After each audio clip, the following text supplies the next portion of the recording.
Hello friends, कैसे हैं आप लोग। उम्मीद करता हूं बहुत अच्छे होंगे। दोस्तों, आज हम लोग गवर्नर जनरल वाला जो चैप्टर हम लोग पढ़ रहे थे टॉपिक, तो उसका दूसरा पार्ट ये है। पहले वाले पार्ट में हम लोगों ने लॉर्ड डलहौजी तक पढ़ लिया था, ठीक है, 1856-58 तक पढ़ लिया था, डलहौजी के काल तक पढ़ लिया था। इस वाले लेक्चर में हम लोग डलहौजी के आगे के जो भी गवर्नर जनरल या वायसराय हुए हैं उनको पढ़ेंगे, और इसके बाद एक लेक्चर आपको और मिलेगा, यानी कि 3 लेक्चर में ये गवर्नर जनरल वायसराय वाला चैप्टर आपका पूरा कंप्लीट हो जाएगा, ठीक है। मुझे नहीं लगता कि इतना पढ़ने के बाद शायद ही कोई प्रश्न आपका छूटेगा, चाहे वो समीक्षा अधिकारी हो, पीसीएस की परीक्षा हो, खंड शिक्षा अधिकारी हो, या फिर अन्य परीक्षाएं हों। चूंकि ये पूरा एकदम से इसमें सब कुछ मैंने समाहित कर दिया है, इसके बाहर अब नहीं जाने वाला, लेकिन इसको आप लोग अच्छे से पढ़ लीजिएगा।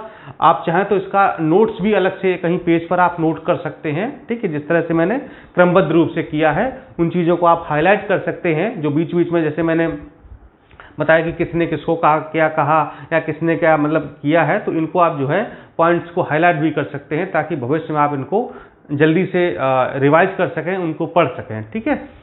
तो ये दूसरा आपका पार्ट है, और आज हम लोग जो है ये समीक्षा अधिकारी, सहायक समीक्षा अधिकारी का और खंड शिक्षा अधिकारी का प्रारंभिक मुख्य परीक्षा के लिए बैच चल रहा है, उसे आप लोग ज्वाइन कर सकते हैं। व्हाट्सएप पर बैच है, इसमें सारे पीडीएफ आपको मिलते हैं, जीएस के, हिंदी और जीएस पूरा कंप्लीट, पत्र लेखन, निबंध, गद्यांश, शब्दावली, मुहावरे, सारी को पूरा कंप्लीट मिलेगा प्री मेंस का, चाहे वो बीओ हो चाहे वो आरओ हो, तो इससे आप लोग जुड़ सकते हैं। नंबर आपको यहाँ पर दिया होगा नीचे, शायद देखिए, इसमें नहीं दिया है नंबर, यहाँ पर मैं बोल देता हूँ 6393350769, ठीक है, 6393350769, ठीक। और आप लोग टेलीग्राम पर जाइएगा, वहाँ पर करंट अफेयर्स के 10 क्वेश्चन डेली आपको मिलते हैं, तो उनको आप लोग ज्वाइन कर लीजिए टेलीग्राम चैनल को, ताकि करंट आपका कंप्लीट होता रहे।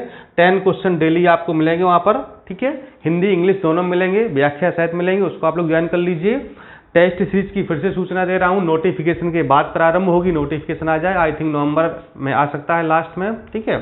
रिजल्ट भी आने वाला है, ठीक है, और पीसीएस का रिजल्ट चूंकि आउट हो ही चुका है 2021 वाला, और 22 की मुख्य परीक्षा हो गई है, 23 का विज्ञापन आना है, तो पीसीएस का विज्ञापन भी आएगा, खंड शिक्षा अधिकारी का भी विज्ञापन आने वाला है, और समीक्षा अधिकारी, 3 परीक्षाएं एक साथ लगी हुई हैं। अब देखिए अल्टरनेट किसका पहले आता है किसका बाद में आता है, ये डिपेंड करेगा आयोग के ऊपर, ठीक है। अध्याचन काफी जा चुके हैं और भी कुछ जाएंगे शासन से, ठीक है। तो ये सब आपको जो है जानकारी दे दी मैंने, और अब हम लोग करेंगे आगे पढ़ाई, ठीक है। तो चलते हैं, चलिए, ये आपके हैं गवर्नर जनरल और गवर्नर और वायसराय, ठीक है। अब आते हैं लॉर्ड कैनिंग। 1856 तक हम लोग वहाँ डलहौजी पढ़े थे, अब आगे आपके लॉर्ड कैनिंग, ठीक है। तो 1857 में कलकत्ता, मद्रास एवं बंबई में 3 नए विश्वविद्यालय की स्थापना की गई। किसके आधार पर? लंदन विश्वविद्यालय के आधार पर 3 विश्वविद्यालय बनाए गए। कहां पर? कलकत्ता, मद्रास और बंबई में। किसने बनवाए? लॉर्ड कैनिंग ने बनवाए थे, ठीक है। 1857 के विद्रोह के बाद 1858 का अधिनियम भी पारित कर दिया गया। इस अधिनियम के अनुसार भारत के गवर्नर जनरल को अब वायसराय कहा जाने लगा। बहुत ही इंपॉर्टेंट चीज यहां पर देखिए है, ये वाला पॉइंट आप देखिएगा।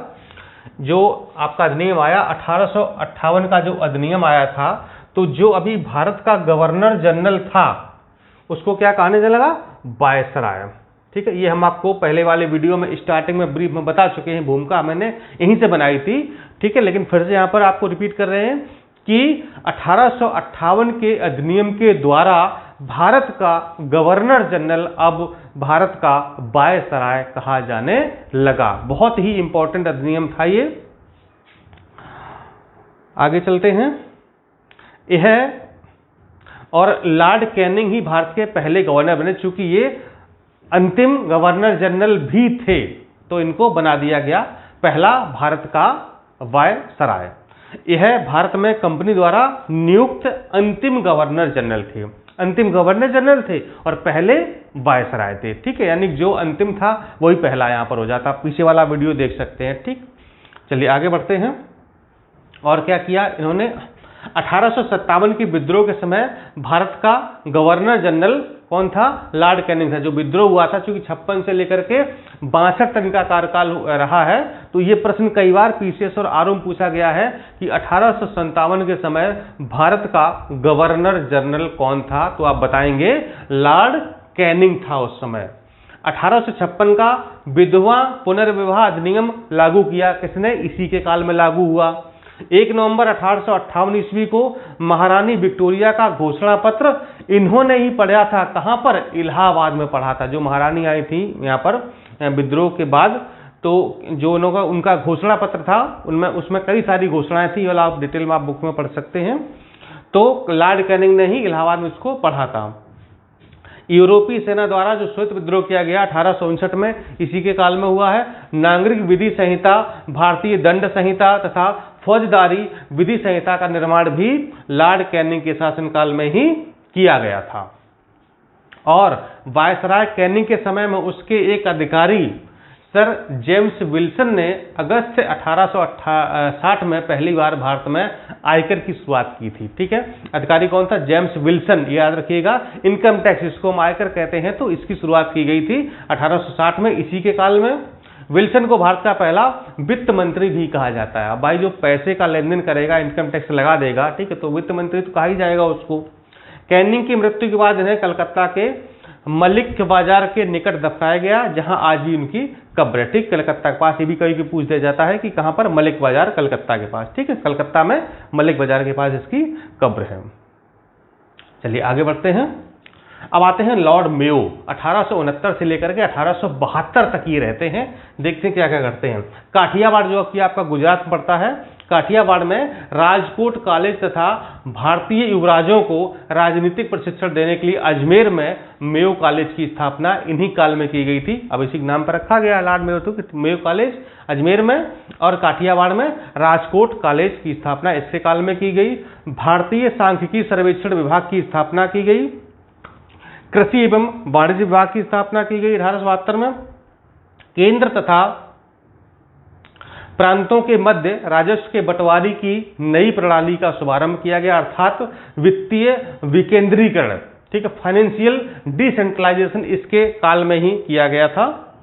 और क्या किया गया, 1865 में कलकत्ता, मद्रास, बंबई में हाई कोर्ट की स्थापना की गई। बहुत इंपॉर्टेंट चीज है, इसको आप लोग जो है इस पॉइंट को नोट करिएगा। कलकत्ता, मद्रास और बंबई में उच्च न्यायालय, हाई कोर्ट की स्थापना कर दी गई। 1871 से 72 में भारत की प्रथम जनगणना भी, ये तो हम लोग पढ़ते ही जनगणना में, लॉर्ड मेयो के काल में ही हुई थी। 1871 से 72 में राज्यों में रेलवे व्यवस्था का शुभारंभ किया गया। पोर्ट ब्लेयर में लॉर्ड मेयो की 1872 में अफगान शेर अली द्वारा हत्या कर दी गई थी। ठीक है, ये प्रश्न भी कई बार पूछा गया, ध्यान रखिएगा आप लोग। लॉर्ड मेयो की हत्या कहाँ की गई थी, पोर्ट ब्लेयर में। ठीक है, और पोर्ट ब्लेयर क्या है, अंडमान निकोबार की राजधानी है। किसके द्वारा, अफगान शेर अली के द्वारा इसकी हत्या कर दी गई थी। यह पहला ब्रिटिश भारत का गवर्नर जनरल था जिसकी हत्या उसके कार्यकाल में की गई थी। ठीक है, यही पूछा गया है, कथन कारण वाला यहाँ पर प्रश्न बन जाता है, इसको आप ध्यान में रखें। इसके बाद आते हैं लॉर्ड लिटन। 1876 से 1880 के मध्य इनका कार्यकाल रहता है। लॉर्ड लिटन को उसकी विद्वता के कारण साहित्य जगत में ओवन मेरिडिथ, ये इसकी उपाधि थी, ओवन मेरिडिथ कहा जाता था। 1876 से 78 में भयंकर दुर्भिक्ष यानी अकाल पड़ा था, जिससे मद्रास, बंबई, मैसूर, हैदराबाद, मध्य भारत के कई हिस्से तथा पंजाब भी प्रभावित हुआ था। रिचर्ड स्टैची की अध्यक्षता में प्रथम अकाल आयोग की नियुक्ति की गई थी। ठीक है, चलिए आगे बढ़ते हैं। और क्या किया, राजकीय उपाधि अधिनियम 1876 पारित हुआ। इसके तहत 1 जनवरी 1877 को आयोजित दिल्ली दरबार में ब्रिटेन की महारानी विक्टोरिया ने कैसर ए हिंद की उपाधि धारण की थी। ये प्रश्न भी परीक्षा में पूछा गया है। प्रथम दिल्ली दरबार आयोजन किया गया था कहां पर, 1 जनवरी दिल्ली में किया गया था, 1 जनवरी 1877 को। वर्नाक्युलर प्रेस एक्ट के तहत भारतीय भाषा के समाचार पत्रों पर प्रतिबंध भी लिटन के द्वारा लगाया गया, ध्यान रखिएगा। इसने समाचार पत्रों पर प्रतिबंध लगा दिया था जो भारतीय भाषा के थे। सुरेंद्रनाथ बनर्जी ने इस एक्ट को आकाश से होने वाला वज्रपात कहा था। ठीक है, आर्म्स एक्ट पारित हुआ। द्वितीय अफगान युद्ध इसी काल में हुआ। सिविल सेवा में परीक्षा की आयु को लिटन ने 21 वर्ष से घटा करके 19 वर्ष कर दिया गया। पॉइंट टू बी नोटेड, ये पूछा गया है, ठीक है, कि 21 से घटाकर 19 वर्ष किया गया सिविल सेवा में आयु को किसने, लिटन ने किया था। कृषक राहत अधिनियम पारित किया गया। लिटन के दामाद एडविन लुटियन ने दिल्ली के निर्माण में महत्वपूर्ण भूमिका निभाई थी, जो संसद भवन बना है राष्ट्रपति, ठीक है। तो ये जो है लॉर्ड लिटन के दामाद थे एडविन लुटियन, समझ गए ना, लुटियन साहब पढ़ते ही हैं। तो जो संसद भवन बना है, राष्ट्रपति भवन बना है, इसका जो वास्तुकार कौन था, या दिल्ली का वास्तुकार कौन था, लुटियंस था। चलिए आगे बढ़ते हैं। अब आते हैं लॉर्ड रिपन, 1880 से 1884 के मध्य इनका कार्यकाल रहता है। भारत का सर्वाधिक लोकप्रिय गवर्नर जनरल फ्लोरेंस नाइटिंगेल ने इन्हें भारत का उद्धारक की संज्ञा दी थी, ठीक है। लोकप्रिय गवर्नर जनरल कौन थे, फ्लोरेंस नाइटिंगेल, इन्होंने कहा था भारत का उद्धारक, इसको संज्ञा दी थी। तथा रिपन के कार्यकाल को भारत में स्वर्ण युग कहा जाता है। मतलब मैं जो यहाँ पर पॉइंट लाया हूँ, कोई भी पॉइंट ऐसा नहीं है जो किसी न किसी परीक्षा में पूछा गया हो, चाहे वो IAS हो, PCS हो, RO हो, कोई परीक्षा हो, हर बार पूछा गया है, ठीक। रिपन के कार्यकाल में अफगानिस्तान से संधि हुई थी, मैसूर के शासक की गद्दी की वापसी हुई, श्रमिकों की दशा में सुधार के लिए प्रथम कारखाना अधिनियम 1881 में इन्हीं के काल में जो प्रारंभ किया गया था। यानी कि इन्होंने लेबर्स के लिए, वर्कर्स के लिए, जो कारखाने मजदूर थे, महिलाएं थी, बच्चे थे, उनके लिए इसने बहुत अच्छा काम किया है।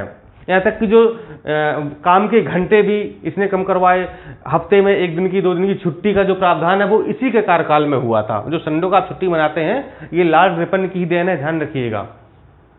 वर्नाकुलर प्रेस एक्ट की समाप्ति 1882 में करा दी इसने, 82 में। इन्हें स्थानीय स्वशासन का जनक भी कहा जाता है, ये प्रश्न भी पूछा गया है। सर विलियम हंटर की अध्यक्षता में शिक्षा आयोग की नियुक्ति की गई। यह आयोग प्राथमिक शिक्षा से संबंधित था। ये ध्यान रखिएगा, जो हंटर आयोग को कहा गया ना शिक्षा आयोग, तो किससे संबंधित था, ये प्राथमिक शिक्षा से संबंधित था। ये बात आपको याद रखना है। वहाँ ऑप्शन का प्राथमिक शिक्षा, माध्यमिक शिक्षा और शिक्षा, तो ये आप टेक्निकल एजुकेशन, तो ये सब नहीं, आपको प्राथमिक शिक्षा पर टिक लगाना है। इल्बर्ट बिल विवाद के कारण रिपन को कार्यकाल समाप्त होने से पूर्व ही त्यागपत्र देना पड़ा था। कुछ विवाद हो गया था, ये आप लोग इल्बर्ट विवाद पढ़िएगा अपने उसमें हिस्ट्री में। इल्बर्ट बिल का उद्देश्य यूरोप के लोगों के मामलों की सुनवाई करने के लिए भारतीय न्यायाधीशों पर लगाए गए प्रतिबंधों को हटाना था। यानी कि इल्बर्ट बिल क्या था कि मतलब जो भारतीय न्यायाधीश हैं, वो जो ब्रिटेन के लोग हैं उनकी सुनवाई नहीं कर सकते, है ना। मतलब कि ब्रिटेन के लोगों को अगर कोई जुर्म करते, कुछ भी करते हैं, तो उसकी सुनवाई के लिए ब्रिटेन का ही जज होना चाहिए। इल्बर्ट बिल क्या था, ठीक, इसमें ये भारतीय जज भी ब्रिटिश लोगों की सुनवाई सुन सकते हैं, ठीक है। तो वही ना कि इल्बर्ट का उद्देश्य यूरोप के लोगों के मामलों की सुनवाई करने के लिए भारतीय न्यायाधीशों पर लगाए गए प्रतिबंधों को हटाना था, इसलिए लाया गया था। तो इसलिए इसका जो है विरोध किया गया, ब्रिटिश ने इसका विरोध किया और इसको जो है त्यागपत्र देना पड़ा। प्रथम वास्तविक जनगणना 1881 में, देखिए मेयो काल में जो हुई थी उस समय 1872 में, तो मतलब वो प्रॉपर नहीं थी, है ना। मतलब शुरुआत हो गई थी, लेकिन जो प्रॉपर तरीके से हुई है, एकदम क्रमबद्ध तरीके से, जिसको वास्तविक जनगणना या आधुनिक जनगणना कहा जाता है, वो रिपन के काल में हुई थी। 1881 में प्रारंभ हुई थी। प्रत्येक 10 वर्ष में और ये जो 10 साल में, जैसे कि 2011 हो गई है, 21 की 22 की होनी है, ठीक है। तो ये 10 साल वाला जो सिस्टम था, ये भी इसके काल में हुआ था। अकाल संहिता का 1883 में निर्माण किया गया था। अब आते हैं डफरिन, तृतीय बर्मा युद्ध तथा बर्मा का अंग्रेजी राज में विलय इसने किया था। भारतीय राष्ट्रीय कांग्रेस की स्थापना इसी के काल में हुई थी। 1887 में इलाहाबाद विश्वविद्यालय की स्थापना भी इसने करवाई। 1885 बंगाल टेनेंसी एक्ट पारित किया तथा 1887 में पंजाब में टेनेंसी एक्ट भी लागू करवाया। और क्या करवाया इसने डफरिन ने, इतना ही था, इसका खास नहीं था, ठीक है। दूसरा आता है अगला लॉर्ड लैंसडाउन 1888 से 1894 के मध्य 6 साल तक रहते हैं। दूसरा कारखाना अधिनियम 1891। पहला कारखाना अधिनियम किसके काल में, लॉर्ड रिपन के काल में। दूसरा कारखाना अधिनियम लॉर्ड लैंसडाउन के काल में। 1889 में प्रिंस ऑफ वेल्स का भारत में दूसरी बार आगमन होता है इसके काल में। सिविल सेवाओं का इंपीरियल, प्रांतीय एवं अधीनस्थ सेवाओं में वर्गीकरण किया गया। भारतीय परिषद अधिनियम पारित किया गया। भारत एवं अफगानिस्तान के मध्य सीमा निर्धारण हेतु डूरंड आयोग की स्थापना की गई इसी के काल में। लॉर्ड लैंसडाउन के बाद और क्या इसने क्या किया है, डूरंड रेखा का निर्धारक ब्रिटिश अधिकारी मोमर डूरंड और अफगान अमीर अब्दुल रहीम के बीच हुआ था, तो इसलिए इसको उसी के नाम पर रख दिया, डूरंड रेखा। ठीक। 1891 में बहराम जी मालावरी के प्रयासों से एज ऑफ कंसेंट बिल यानी कि सम्मति आयु अधिनियम पारित हुआ। 12 वर्ष से कम आयु की कन्याओं के विवाह पर रोक लगा दी गई। किसके द्वारा? लॉर्ड लैंसडाउन के द्वारा। कर्जन आते हैं 1899 से 1905, बंगाल विभाजन यही करवाए थे, ध्यान रहे आपको। पुलिस प्रशासन में सुधार के लिए एंड्रयू फ्रेजर की अध्यक्षता में पुलिस आयोग का गठन किया गया। 1901 में सर कॉलिन स्कॉट मॉनक्रीफ की अध्यक्षता में सिंचाई आयोग की स्थापना की गई। सर टॉमस रेले की अध्यक्षता में विश्वविद्यालय आयोग की स्थापना की गई तथा भारतीय विश्वविद्यालय अधिनियम 1904 पारित किया गया। सर एंटोनी मैकडोनाल्ड की अध्यक्षता में अकाल आयोग बना और उद्योग एवं वाणिज्य विभाग की स्थापना भी इसी के काल में हो जाती है। 1903 में पुलिस विभाग में सीआईडी क्रिमिनल इन्वेस्टिगेशन डिपार्टमेंट की स्थापना इसी ने करवाई, ध्यान देंगे। 1903 में सीआईडी का जो हम लोग अभी आजकल सीआईडी तो सोनी टीवी पे भी सीआईडी आता है, ठीक है, वैसे सीआईडी है ही है, तो स्थापना 1903 में हुई थी। 1903 के दिल्ली दरबार का आयोजन, दरबार में एडवर्ड सप्तम एवं महारानी अलेक्जेंड्रा को भारत का सम्राट एवं साम्राज्ञी घोषित किया गया इसी के काल में। कलकत्ता कॉरपोरेशन एक्ट पारित हुआ इसके काल में। प्राचीन स्मारक संरक्षण अधिनियम पारित हुआ। बंगाल विभाजन इसी काल में हुआ था 1905 में। ठीक है, हम चाहते हैं बंगाल विभाजन पर भी एक पूरा आपको वीडियो देंगे, उसकी जो है पृष्ठभूमि क्या थी कि बंगाल विभाजन हुआ, कैसे हुआ, कब लागू हुआ, फिर उसके क्या क्या प्रभाव पड़े, उस पर भी एक आपको पूरा वीडियो हम दे देंगे। नेक्स्ट, कर्जन और क्या बताते हैं? कृषि बैंक की स्थापना की तथा बिहार के पूसा में कृषि अनुसंधान केंद्र की स्थापना भी की गई। रेलवे बोर्ड की स्थापना हुई। विक्टोरिया मेमोरियल की स्थापना की इसने 1905 में। गोपाल कृष्ण गोखले ने भारत में कर्जन के वायसराय काल की तुलना सम्राट औरंगजेब के शासनकाल से की और कर्जन को अपने समय का औरंगजेब, ये जो उपाधि है ना, ये उपाधि भी ध्यान रहे, ठीक है, इन्होंने दी थी। कहा गया है। अब आते हैं लॉर्ड हार्डिंग द्वितीय, 1910 से 1916 के मध्य रहते हैं। ब्रिटेन के राजा जॉर्ज पंचम का भारत आगमन तथा तृतीय दिल्ली दरबार हुआ इसके काल में। बंगाल विभाजन रद्द किया, कर्जन ने लागू किया था, हार्डिंग ने रद्द कर दिया। कब? 12 दिसंबर 1911 को राजधानी कलकत्ता से दिल्ली पहुंचा दी गई, इसकी घोषणा हुई। 1912 में दिल्ली भारत की राजधानी बनी। 1911 में भारत में 5वीं जनगणना हुई। हार्डिंग के दिल्ली प्रवेश के समय उस पर बम से हमला किया गया। कब? 23 सितंबर 1912 को, डेट याद रखिएगा, बम से हमला 23 सितंबर 1912। 1 अगस्त 1914 को प्रथम विश्व युद्ध की शुरुआत भी इसी के काल में हो जाती है। और 1915 में गांधी जी का दक्षिण अफ्रीका से आगमन हो जाता है इसी के काल में। 1916 में वाराणसी में मदन मोहन मालवीय द्वारा बीएचयू बनारस हिंदू विश्वविद्यालय तथा हिंदू महासभा की स्थापना इसी काल में की जाती है। लॉर्ड हार्डिंग बीएचयू के पहला कुलपति, ध्यान रहे, हालांकि अंग्रेज था लेकिन पहला कुलपति कहा जाए तो लॉर्ड हार्डिंग द्वितीय को ही पहला कुलपति बनाया गया। 1913 में रविंद्रनाथ टैगोर को साहित्य का नोबेल पुरस्कार दिया गया था। प्रश्न कई बार पूछा गया है पीसीएस में और आरओ में कि टैगोर साहब को साहित्य का नोबेल कब दिया गया था। ठीक है, अपडेट क्या होती है? 11, 12, 13, 14 या 12, 13, 14, 15, इस तरह, मतलब एक साल का गैप होता है, तो बड़ा एकदम ध्यान आपको वहां पर केंद्रित करना होता है। लॉर्ड चैम्सफोर्ड 1916 से 1921 ईस्वी तक रहते हैं ये। बाल गंगाधर तिलक और एनी बेसेंट द्वारा होम रूल लीग का गठन किया गया 1916 में। पूना में डीके कर्वे, पूरा नाम है धोनो केशव कर्वे, द्वारा महिला विश्वविद्यालय की स्थापना की गई। 1917 में कलकत्ता विश्वविद्यालय की जांच हेतु सैडलर आयोग का गठन किया गया। गांधी जी का चंपारण सत्याग्रह इसी काल में होता है 1917 में। 11 नवंबर 1918 को जर्मनी की पराजय के साथ प्रथम विश्व युद्ध का समापन हो जाता है। और क्या होता है? भारतीयों को पहली बार ब्रिटिश सेना में कमीशन दिए जाने की अनुमति प्रदान की जाती है 1918 में। रॉलेट एक्ट आया 1919 में पारित हो गया। 13 अप्रैल 1919 को प्रसिद्ध जलियांवाला कांड जो हुआ ना, वो इसी के काल में हुआ था। 1919 के संवैधानिक सुधार अधिनियम द्वारा गांव प्रांतों में द्वैध शासन लागू कर दिया गया। सर एमपी सिन्हा बिहार के पहले भारतीय गवर्नर नियुक्त किए गए। सर सैयद अहमद खान द्वारा 1920 में अलीगढ़ मुस्लिम विश्वविद्यालय की स्थापना की गई और खिलाफत एवं असहयोग आंदोलन की शुरुआत हो गई। खिलाफत आंदोलन 1919, असहयोग आंदोलन 1920, इन दोनों की शुरुआत हो गई थी। और इसके बाद आते हैं लॉर्ड रीडिंग 1921 से 1926 तक। प्रिंस ऑफ वेल्स का भारत आगमन होता है 1 नवंबर 1921 को। केरला में मुपला विद्रोह होता है। एम.एन. राय द्वारा 1921 में भारतीय कम्युनिस्ट पार्टी का गठन किया जाता है। लॉर्ड रीडिंग एकमात्र यहूदी वायसराय थे, ध्यान रहे, लॉर्ड रीडिंग यहूदी समुदाय के एकमात्र वायसराय अभी तक हुए हैं। प्रसिद्ध चौरी चौरा कांड की घटना हुई, परिणाम स्वरूप असहयोग आंदोलन को समाप्त करना पड़ा। चौरी चौरा कब हुआ? 5 फरवरी 1922 को। असहयोग आंदोलन कब हुआ? 12 फरवरी 1922 को। चौरी चौरा वाला आपको पता ही है कि जो है पुलिस चौकी जला दी गई थी, तो जो भी 20-25 सिपाही वहां पर जल गए थे। और 1922 में कलकत्ता में विश्व भारती विश्वविद्यालय की स्थापना की जाती है। मार्च 1923 में इलाहाबाद में स्वराज पार्टी की स्थापना होती है।